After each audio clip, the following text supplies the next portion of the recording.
Alors la troisième dose de vaccin que je préférerais plutôt appeler le rappel, puisqu'effectivement en primo-vaccination au début, les personnes ont pu être vaccinées soit avec une dose du fait d'un antécédent, soit 2 doses la plupart, soit une troisième dose pour les immunodéprimés. Donc le rappel, en fait, c'est une injection à distance de cette primo-vaccination, ce qui se fait pour plusieurs vaccins et ce qui permet d'augmenter l'efficacité de la réponse et de la prolonger. Donc c'est une réponse de meilleure qualité et qui va probablement durer plus longtemps dans le temps.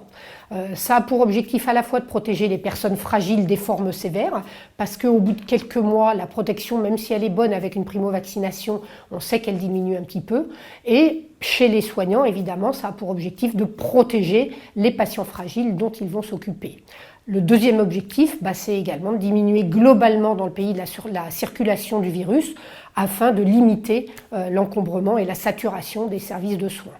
D'autant qu'on arrive à l'entrée de l'hiver et que beaucoup de virus circulent déjà de façon plus précoce que les années habituelles et qu'on a bien sûr la grippe qui probablement risque de circuler de façon plus importante puisqu'on n'a pas les mêmes mesures et les mêmes confinements grâce à la vaccination Covid cet hiver.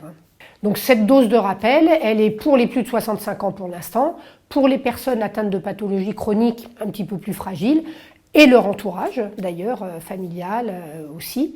Elle est évidemment pour les soignants et le personnel du médico-social afin de protéger les personnes fragiles qui sont à leur contact.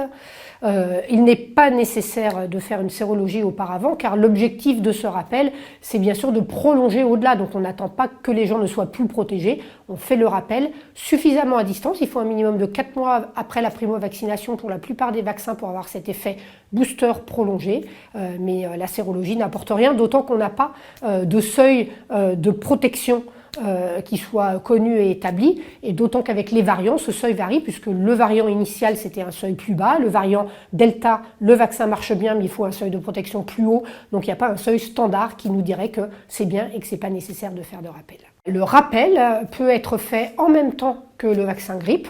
Après, peu importe, ça peut être fait le même jour, une dose dans chaque bras, aussi bien que séparément de n'importe quel délai. En fait, ce sont 2 vaccins inactivés et on sait depuis longtemps que les vaccins inactivés, de façon générale, on peut les faire à n'importe quel délai l'un de l'autre et la grippe comme le vaccin Covid sont des vaccins tous 2 inactivés.